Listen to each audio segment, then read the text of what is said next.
이번 시간에는 학계서를 들어가겠습니다.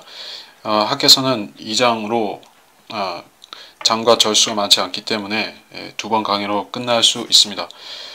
학계서에 대해서 간략히 말하자면은 학계 선지자는 포로기 이후의 선지자 2명 중에 한 명으로서 BC 520년경에 이 예언서를 기록했습니다. 이 내용의 주제는 스룹바벨 성전 재건에 대한 것입니다. 학계는 스룹바벨 성전 기원전의 그 당시의 상황과 지금 앞으로 대환란 때 유대에 다시 성전이 지어지고 또 그때도 이방인들이 그 유대인들을 방해하고 박해하는 일이 일어날 것인데 그 사실을 예언으로 남기고 있습니다. 그래서 1장 1절부터 보도록 하겠습니다. 다리오 왕 제2년 여섯째 달 1일 주의 말씀이 선지자 학계를 통하여 스알티엘의 아들 유다의 총독 스룹바벨과 여호사닥의 아들 대제사장 여호수아에게 임하여 말씀하시니라. 만군의 주가 이같이 일러 말하노라. 이 백성이 말하기를 주의 집을 건축해야 할 시기가 이르지 아니하였다 하는도다. 그 선지자 학계를 통하여 주의 말씀이 임하여 말씀하시니라. 너희들아, 이 집이 황폐하였는데 너희가 너희의 지붕 덮은 집들에 거하는 것이 합당하냐. 그러므로 이제 만군의 주가 이같이 말하노라. 너희는 너희의 행위를 숙고해 보라. 너희는 많이 심었으나 적게 가져오며 먹어도 배부르지 아니하고 마셔도 흡족하지 아니하며 입어도 따뜻하지 아니하고 삭슬 받는 자도 삭슬받아 구멍난 주머니에 넣는도다. 만군의 주가 이같이 말하노라. 너희는 너희의 행위를 숙고해보라. 너희는 산에 올라가서 나무를 가져다가 집을 건축하라. 그리하면 내가 그로 인하여 기쁨을 얻고 또 영화롭게 되리라. 주가 많은 것을 받았으나 보라 적게 되었고 너희가 그것을 집으로 가져왔으나 내가 그것을 불어 버렸느니라. 만군의 주가 말하노니 어찌된 일이냐. 이는 내 집이 황폐하였음이니 너희가 각기 자기 집으로 달려갔느니라. 그러므로 너희 위의 하늘은 이슬을 멈추었고 땅은 그 산물을 멈추었도다.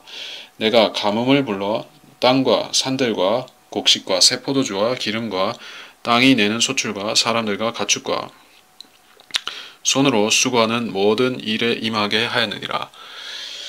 역사적으로 성전이 재건된 사건을 다루면서 이 1장에서는 그 역사적인 사실을 주로 다루고 있고 2장에서 본격적인 예언이 등장하고 있습니다.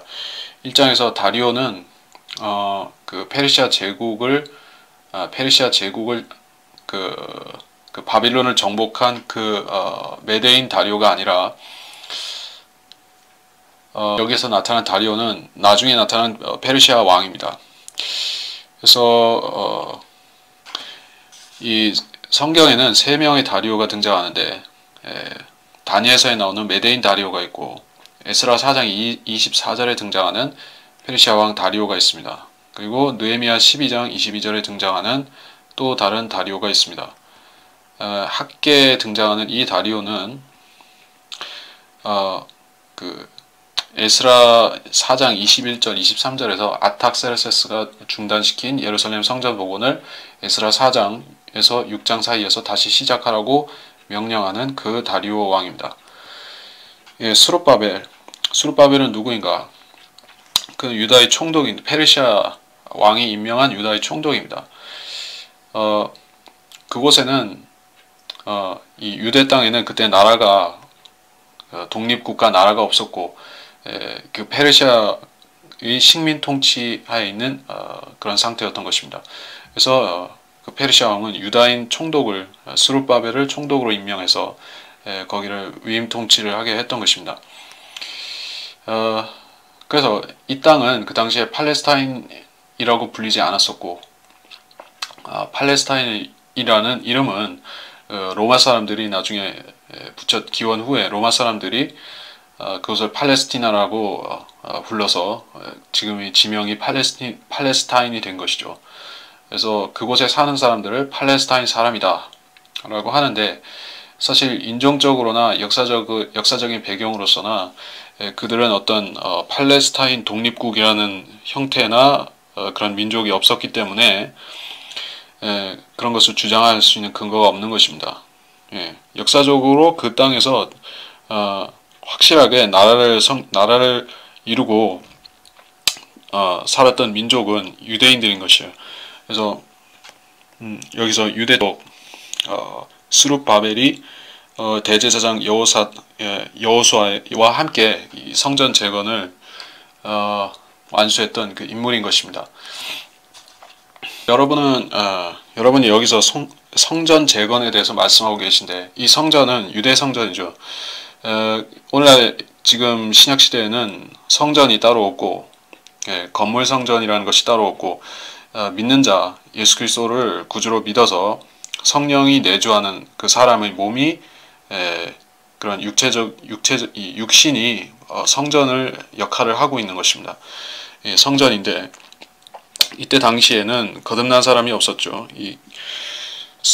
학기야 스룹바벨 여호수아 이 시대에는 건물 성전이었던 것입니다. 그래서 그 성전에 하나님께서 진짜 성령이 그 안에 임재하고 계셨던 것이에요. 그래서 이 성전을 짓는 것은 그 택함 받은 민족인 이스라엘에게는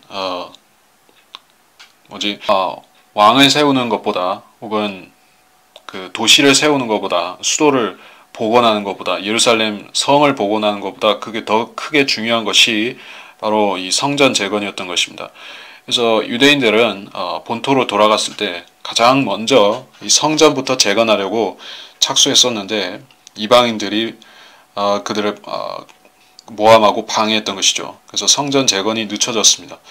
그러다가 진의 본문에서 이 성전이 다시 재건되는데, 이 성전 재건의 의의가 무엇인가 하면은 주님께서 그 안에 임재하신다는 그 뜻은 주님께서 이 성경을 이루어 가시는 본래적인 취지와 목적이 바로 이 땅에 천국을 수립하는 것이었죠. 천국은 이 땅에 물리적으로 가시적으로 하나님께서 통치하시는, 지경으로 통치하시는 왕국인 것이요. 그 왕국이 있어야 하는 이유가 무엇입니까? 지금은 마귀가 이 세상을, 죄악 세상을 마귀가 물려받아서 아담으로부터 탈취하고 지금 마귀가 지배하고 있죠. 그래서 주님께서는 주님의 왕국을 세우신 것이에요. 이스라엘이라는 주님의 왕국을 세우신 것이에요.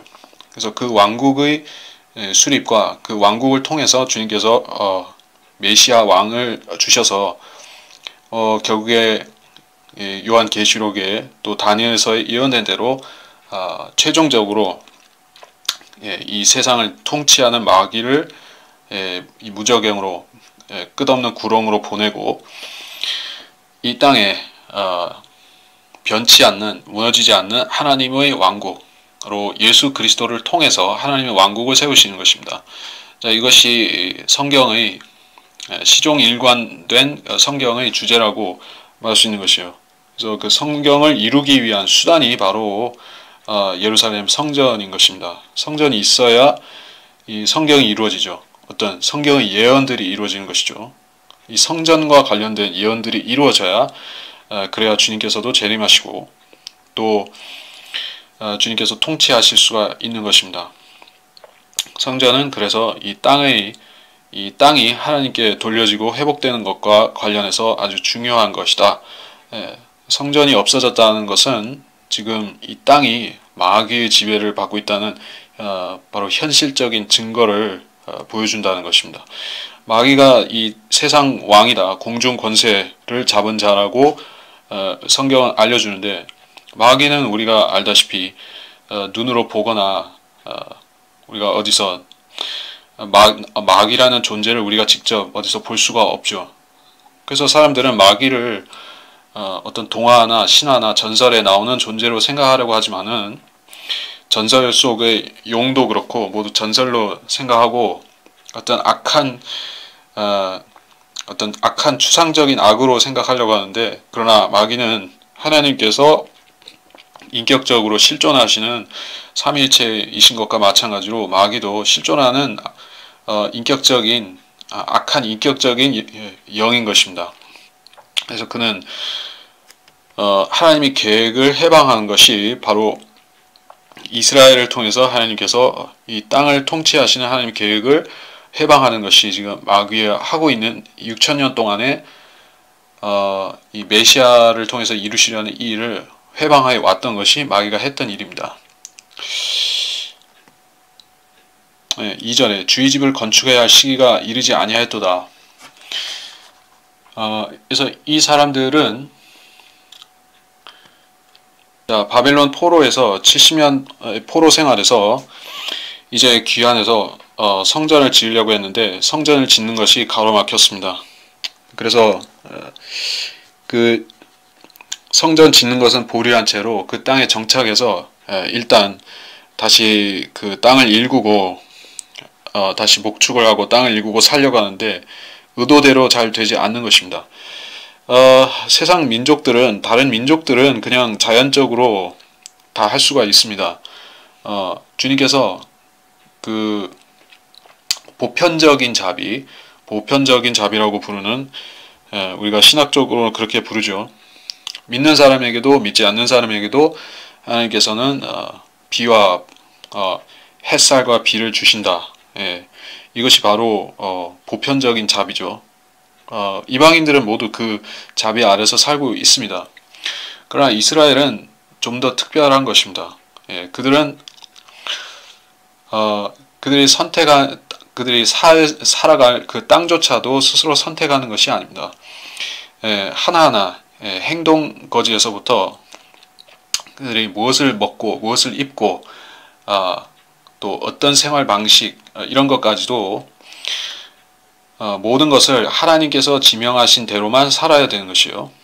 제사장 민족이라고 부르는 그것이 바로 유대인들인 것입니다. 유대인들은 그래서 성경에 그들이 살아가야 되는 생활에 대한 모든 방식이 율법에 다 규정되어 있는 것입니다. 그래서 그들은 그 방식대로 하나님께서 명령하신 방법대로 살면은 실제로 그 카나안 땅에서 살면서 복을 받을 수가 있었습니다. 그런데 그들이 율법을 어겼기 때문에, 율법을 파기했기 때문에 아시리아에서 북이스라엘이 멸망당하고 바빌론에 의해서 유다가 사로잡혀갔던 것이죠. 자, 그 이후로 그러면 하나님께서는 땅에 대한 약속을 취소하셨는가? 유대인들을 그 땅에서 정주시킨다는 약속을 취소하셨는가 하면은 취소하지 않으셨다는 것이요. 범죄한 가운데서도 그들은 범죄한 가운데서도 하나님의 감독하에 있었던 것이요. 하나님의 손길, 하나님의 눈길이 그 유대인들에게서 떠나지 않고 계셨던 것입니다. 그래서 유대인들은 자기들의 민족의 기원과 자기들의 민족의 그러한 역사적인 과정들을 자기들이 더 우수한 민족이라서 지금까지 보존되어 왔다라고 생각하면은 오산이고 착각인 것입니다. 만약 그렇게 생각한다면은 성경 시대 기원 초에 바리새인들이 생각했듯이 우리가 뛰어난 조상을, 잘난 조상을 가졌기 때문에, 아브라함이라는 또 이삭, 야곱이라는 아주 잘난 조상을 가졌기 때문에 복을 받는다고 생각하면은 그것은 또 하나의 오산인 것입니다. 하나님께서는 그때 필요한 사람을 불러서 쓰신 것이에요. 꼭 그 사람이 아니라도 쓰실 수가 있었던 것이에요. 그러나 하나님께서 그 사람을 원하니까 그 사람을 지명하고 부르시고 쓰신 것이에요. 코레스를 불러서, 페르시아 왕 코레스를 불러서 유대인들을 해방시킨 것도, 주님께서 코레스를 지명해서 쓰신 것은 주님의 방식인 것이에요. 그가 원하거나 원치 않거나 하고는 상관이 없었던 것입니다. 자, 이런 하나님께서 그들 위에 그들을 민족을 다루시는 그런 섭리를 깨닫지 못하고 자기들 나름의 그 이방인들 가운데 섞여서 자기들 나름대로 인간적인 꾀로 살려고 하면은 그 민족은 저주를 받는 것입니다. 세상의 다른 이방인들과는 차이가 있는 것이죠. 그들은 하나님이 섭리하에서만 살 수가 있는 민족입니다. 율법을 지켜야만 살 수가 있는 민족이에요. 4절 너희들아 이 집이 황폐한데 어찌 너희 지붕 덮은 집들에 거하는가. 자, 이것은 소위 교회, 오늘날의 그 크리스찬 교회들이 성전 건축이라고 말하는 그러한 이름으로 행하는 일들에 적용하기 좋은 구절이죠. 사실 유대의 성전과 신약 교회와는 상관이 없죠. 어떤 점에서 상관이 없습니까 하면은 성전의 기본적인 존재 의의는 그 안에서 제사가 드려지는 것입니다. 그냥 하나님께서 그 안에 그냥 임재해 계신 정도가 아니라 성전의 기본적인 기능은 그 안에 성전에서 제사가 드려지는 것이요. 희생 제사가 드려지고 감사의 제사가 드려지고 희생 제사가 드려지는 그 의의가 있는 것이요. 그래서 성전에는 짐승들을 잡아서 목을 베는 제단이 있는 것입니다. 노제단이 있는 것이요. 그래서 거기서 계속해서 그 짐승들이 불에 살라지는 것이요. 그 지옥을 상징하죠. 그래서 이 성전 자체는 하늘의 모형이라고 했습니다. 아시죠? 성경에서 성전은 하늘의 모형이라고 했듯이 이것은 그리스도의 대속도 예표하고 이런 예표적인 기능도 있고, 그러면서 기본적으로는 구약시대에 하나님께서 죄인들의 죄를 용서하시는 방편으로서 사용하셨던 것이 성전인 것이에요. 제사라는 용서의 방식으로 적용하셨던 것입니다. 그런데 지금 우리가 그리스도인들은 교회를 다니지만은 교회는 성전이 될 수가 없는 것은 거기서는 우리가 어떤 별도의 제사를 드려지는 것이 제사가 우리 교회에서 드려지는 것이 아니죠. 우선 그 회당도 마찬가지였습니다. 그래서 굳이 유대적인 전통과 교회를 굳이 연결시키자면은 차라리 회당과 연결이 될지언정 성전은 아니죠.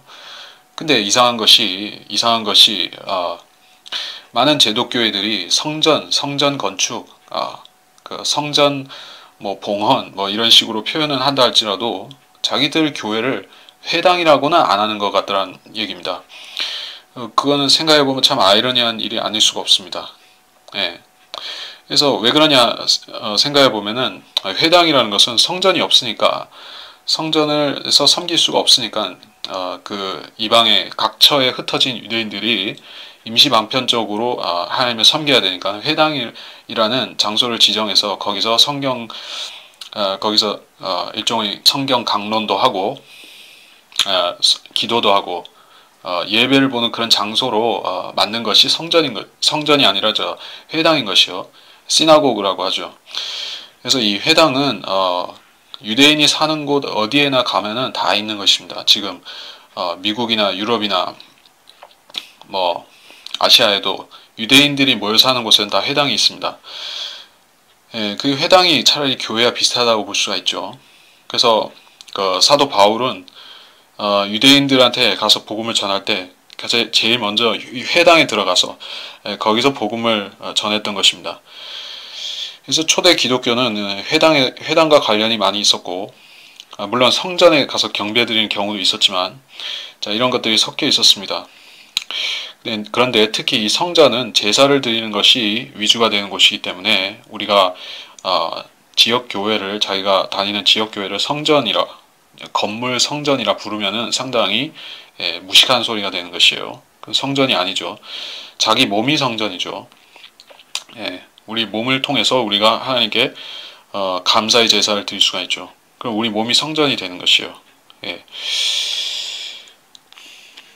자, 그리고 6절, 7절, 8절 여기서 11절까지 쭉 나오는 이 말씀은 주님께서 그 유대인들을 본토에 70년 포로에서 돌려보내셨음에도 그들이 자기 땅으로 돌아와서 계속 어려움을 겪고 있다는 것입니다.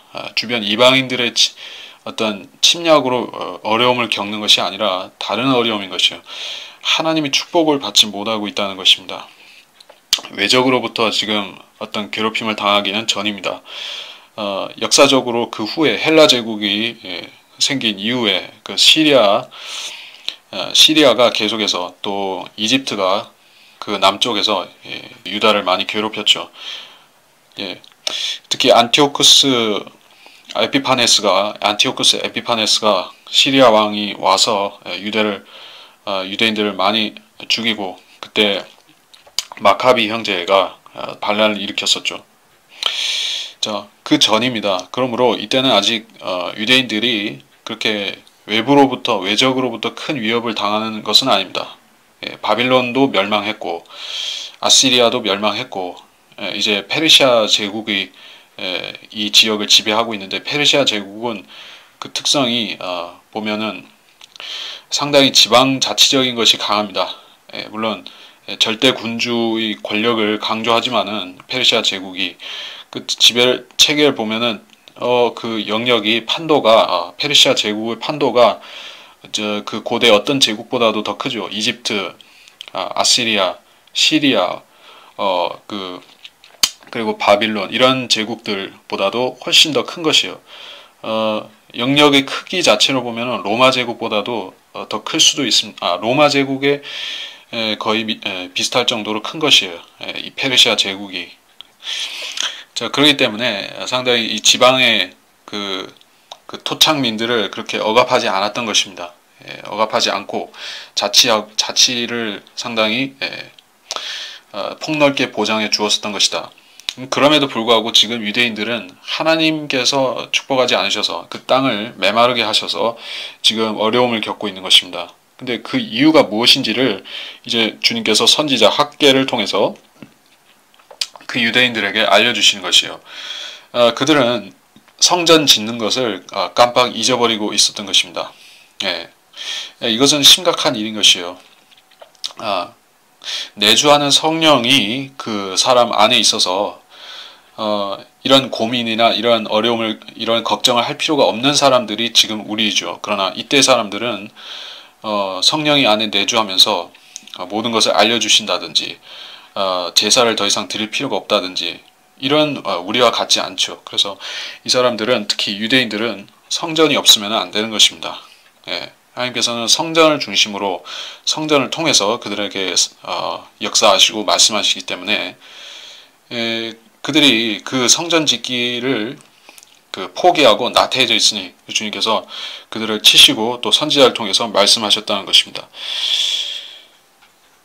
12절, 그때 스알티엘의 아들 스룹바벨과 여호사닥의 아들 대제사장 여호수아가 백성의 모든 남은 자와 더불어 학개의 말에 복종하였으니 이는 주 그들이 하나님께서 그를 보내셨음이라. 백성이 주 앞에서 두려워하였더라. 그때 주의 사자 학개가 주의 전가를 백성에게 일러 말하기를 주가 말하노니 내가 너희와 함께 있노라 하였더라. 주께서 스알티엘의 아들 유다 총독 스룹바벨의 영과 여호사닥의 아들 대제사장 여호수아의 영과 백성의 모든 남은 자의 영을 움직이시니 그들이 와서 만군의 주 곧 그들의 하나님의 집에서 일을 하였더라. 이는 다리오 왕 제2년 여섯째 달 24일이라.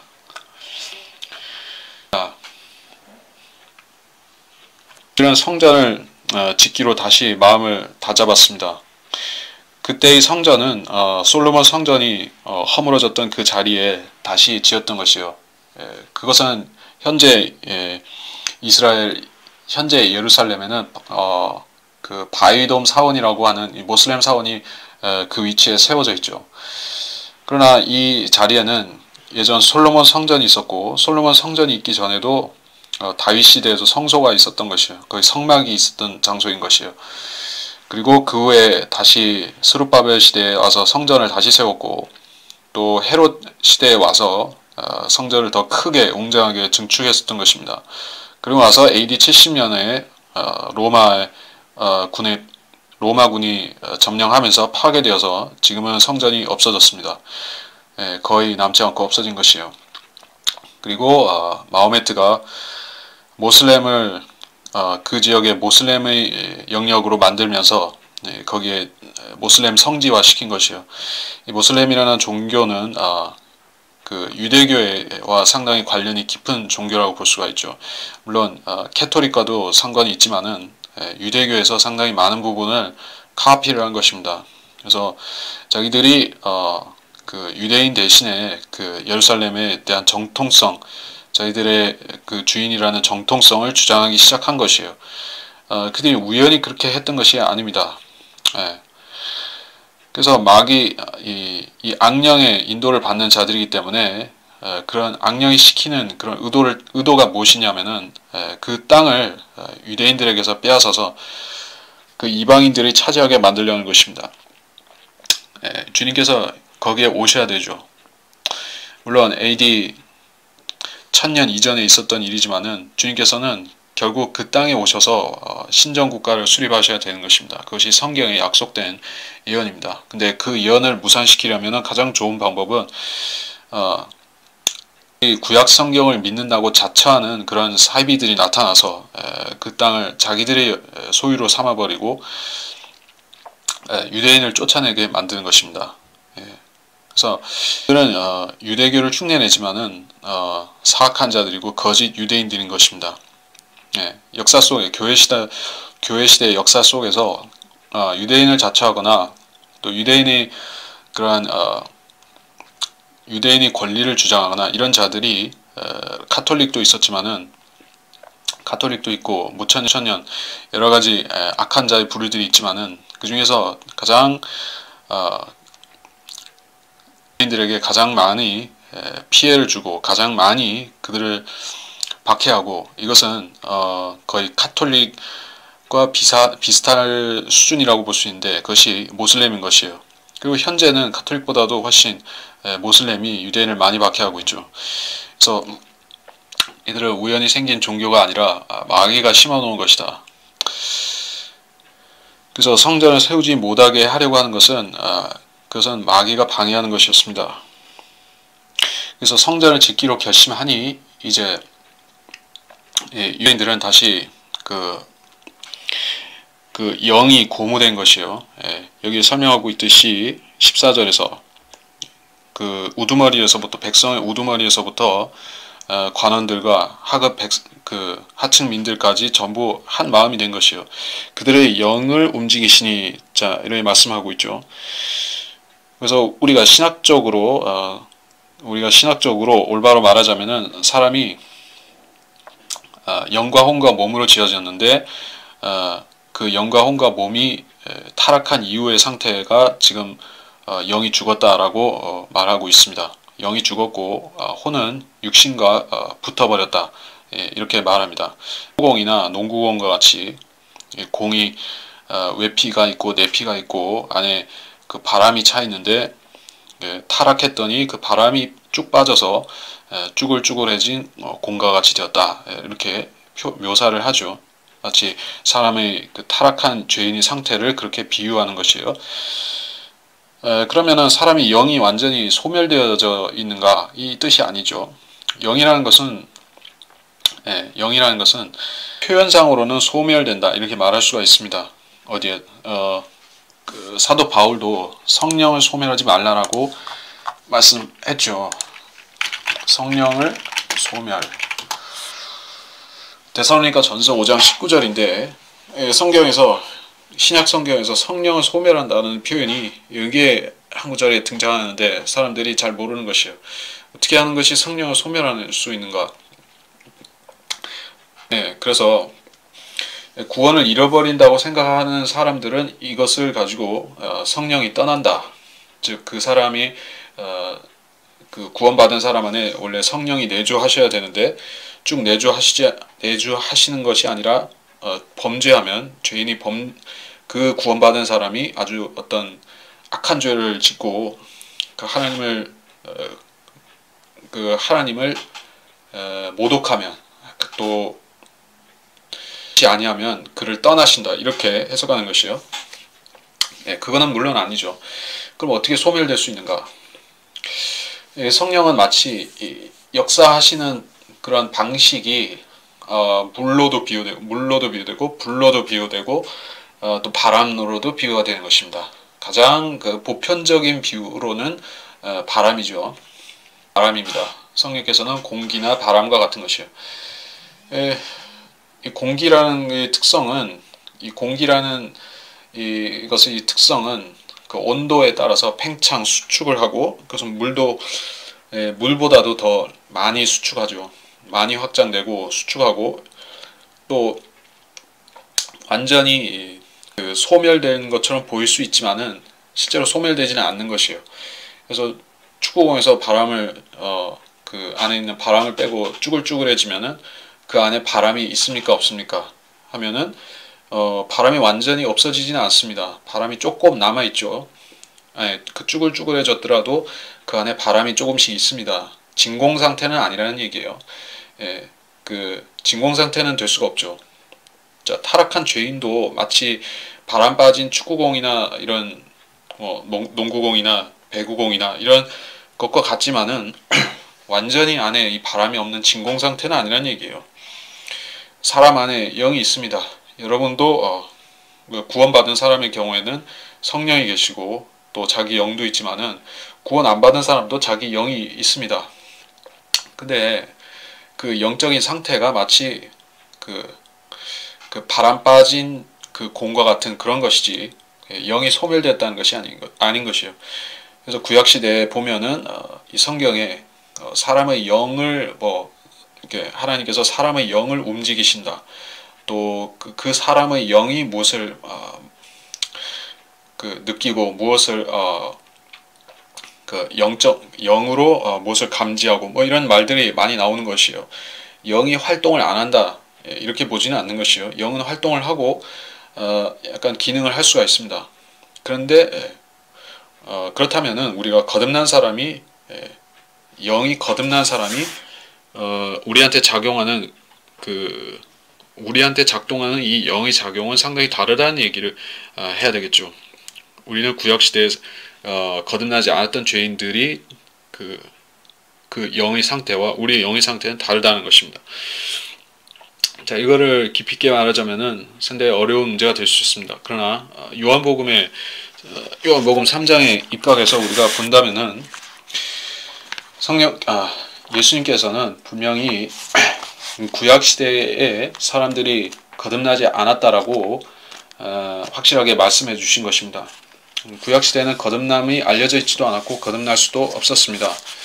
그러나 지금은 누구나 예수 그리스도를 구주로 믿는 순간에 그 믿음만으로 하나님 믿음으로 말미암아 은혜로 우리가 구원을 받고 영이 거듭나는 것이에요. 그 요한복음 3장 5절에 예수께서 대답하시기를 진실로 진실로 내가 너에게 말하노니 사람이 물과 성령으로 태어나지 아니하면 하나님의 나라에 들어갈 수 없느니라. 자, 예수님께서는 그 요한복음 3장에서 사람이 하나님의 나라에 들어가는 것에 대해서 말씀하고 계신 것이죠. 하나님의 나라가 영적인 나라가 아니라면은 성령으로 거듭남을 통해서 들어간다는 의미가 성립이 될 수가 없겠죠. 그것이 물리적이고 가시적이고 어떤 이 땅에 존재하는 그런 나라라고 하면은 성령으로 거듭나서 들어가야 될 이유가 없죠. 그냥 그 물리적인 나라라면은 들어가면 되는 것이죠. 근데 성령으로 거듭나야만 들어갈 수 있다는 것은 이것이 본질적으로 영적인 나라라는 그걸 분명히 말씀하신 것입니다. 천국과 하나님의 나라는 같은 것이 절대로 될 수가 없습니다. 그래서 같다고 하면은 즉시 성경의 모순을 일으키는 것이에요. 그러면 거듭난 사람이 바로 천국에 들어간다는 말과 같은 것이에요. 아니면은 그 사람들은 그 천국과 하나님의 나라를 구별 못하는 사람들은 천국이 곧 하늘나라고 하늘나라가 곧 하나님의 나라고 다 같다고 하는 것이에요. 그러면은 결국에 물리적이고 가시적이고 실존하는 그 하늘나라는 어떻게 하늘나라나 이 땅에 주님께서 통치하실 한국은 어떻게 되냐는 것입니다. 다 같다면은 우리가 굳이 이름을 다르게 붙일 이유도 없는 것이죠. 다른 이름으로 부를 이유도 없는 것이요. 다 하나로 부르면 되지. 네, 하나님께서 나눠 놓으신 것은 다 의미가 있어서 나눠 놓으신 것입니다. 영적인 나라는 영적으로 들어가야 되고 물리적인 나라는 물리적으로 들어가야 됩니다. 또 셋째 하늘은 휴거되어서 가든지 아니면은 죽어서 혼이 올라가든지 간에 그것도 역시 물리적인 방법으로 올라가야만 되는 것입니다. 이 땅에 있는 나라가 아니기 때문에. 그러나 우리가 현재 거듭남을 통해서 영적으로 바로 들어갈 수 있는 그 나라는 하나님의 나라인 것이에요. 그 구약시대에는 하나님이 나라로 들어갈 수 있는 방법이 아직 없었던 것입니다. 예, 하나님이 나라를 계시해 주신 것은 사실입니다. 예, 예언서들의 선지서들의 하나님의 나라에 대해서 많은 말씀들을 주셨지만은 그때 사람들이 바로 들어갈 수가 없었습니다. 그 하나님의 나라는 그들에게 멀리 바라 보이는 것이었어요. 그래서 그들은 단지 그것을 소망으로 삼고 살아갔던 것이요. 주님께서 오셔서 마침내 피의 대속을 이루시니까 그때서야 그들은 하나님의 나라와 하늘나라로 들어갈 수 있었던 것입니다. 그리고 나중에는 천국까지도 우리와 마찬가지로 구약 성도들도 소유하게 되는데, 자, 무슨 말인가 하면 여러분이 교리와 실제 성경 구절들을 이 모순을 안 일으키기 위해서는 단편적인 지식이 아니라 영과 혼과 몸, 중요한 지식이죠. 영혼, 몸에 대해서 공부하는 것. 우리 그 말씀부정 학계에도 좋은 소책자들이 있죠. 영혼, 몸이라는 그 소책자가 있습니다. 거기는 핵심적인 사실들이 다 나와 있는 것이요. 성경 구절들로 뒷받침해서 잘 설명이 되어 있습니다. 그러나 전부 다 설명되어 있는 것은 아니라는 얘기죠. 구약시대에 사람들의 영이 어떻게 활동했는가, 이렇게 묘사되고 있는 게 무슨 의미인가 하는 것은 잘 모르지, 그것은 세세하게 설명이 되어 있지 않습니다. 그러니까 여러분이 자칫 잘못하면은 성경을 읽다가 이것은 모순이다라고 생각할 수도 있습니다. 그러나 절대로 성경은 스스로 모순을 일으키는 책이 아닌 것이요.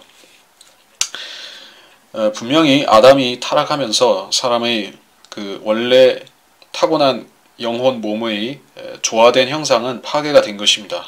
무너진 것이요. 그러나 그 무너진 형상이 회복될 수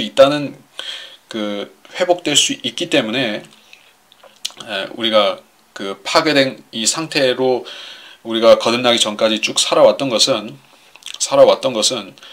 우리가 그랬던 일반적인 감각으로는 뭐 초감각이든 뭐 오감이든 육감이든 동원해서든 우리가 우리 영의 상태를 잘 몰랐던 것이죠. 막연히 느낄 수 있을 뿐입니다. 안에 혼이 있다는 사실도 막연히 느낄 수 있을 뿐인 것이요. 그리고 내가 영이 거듭나야 된다 하는 얘기를 세상 종교에서도 어디서도 어떤 철학에서도 아무 데서도 얘기하는 데가 없으니까 우리가 알 수가 없습니다. 성경에서만 말씀하시는 것이요. 성경에서 우리의 존재에 대해서 영이다, 혼이다, 몸이다 규명해 주니까 그대서야 우리가 나는 혼이구나, 나한테는 또 영이 있고 이 사실을 알 수가 있는 것입니다. 거듭나야 된다라고 알려주시면은 그러면은 거듭나면은 내가 하나님의 형상대로 아들의 형상으로 바뀌는구나 하는 것도 알게 되는 것이요. 모르고 살게 되면은 내가 영이 있다는 사실도 혼이 있다는 사실도 모르고 지옥에 갈 수도 있는 것입니다. 그래서 거듭나지 못한 채로 또 영적인 것을 전혀 모른 채로 성경과 진리 지식을 모른 채로 산다는 것은 그것은 세상적으로 말해서 박사나 석사나 그 어떤 학문을 통해서 심지어 신학을 했다 할지라도 그 학문은 그 어떤 넥타이를 맨 세련된 원숭이를 만들어내는 학문에 지나지 않는 것이요. 왜? 영적인 것을 모르면은 짐승과 다를 바가 없습니다. 그걸 말하는 것이요. 본능적으로는 자기가 영적인 존재라는 것을 아는데 그 실제적으로는 모르는 것입니다. 지식으로 모르는 것이요. 그러면은 그 본능적으로 아는 것은 사람을 세워줄 수가 없죠. 사람을 그 온전하게 만들 수가 없습니다. 본능적으로 내가 하나님의 형상대로 만들어졌다, 이런 걸 본능적으로 아는 게 아니라 성경을 통해서 알아야 되는 것이요. 성경을 통해서 내가 회복되어야 된다는 사실, 내가 죄인이고 지금 현재 내 상태가 지옥에 가는 죄인이라는 사실을 알아야지 내가 돌이킬 것이 아닌가 하는 말입니다. 자기가 현 상태를 알지 못하는 사람은 돌이키려는 생각도 하지 않습니다. 먼저 자기의 위치, 내가 지옥에 가는 이유, 내가 어떻게 해서 내가 죄인이고 어떻게 해서 지옥에 가는가 하는 그것을 사실을 알아야 되는 것이요. 이것은 본능적이면서 또 성경에서 지식적으로도 알려주시고 우리한테 충분히 이해할 수 있도록 말씀을 통해서 일깨워 주시는 것이요. 우리가 죄인들한테 복음을 전할 때 확신을 가질 수 있는 한 가지는 그 사람들은 본능적으로 모든 것을 다 이해한다는 것입니다. 영과 혼과 몸으로 되어 있다 하는 말을 본능적으로 알 수 있습니다. 단지 인정하기가 싫을 수는 있죠. 인정하기 시작하면은 살면서 고려할 것이 너무 늘어나죠. 여기서 마치도록 하겠습니다.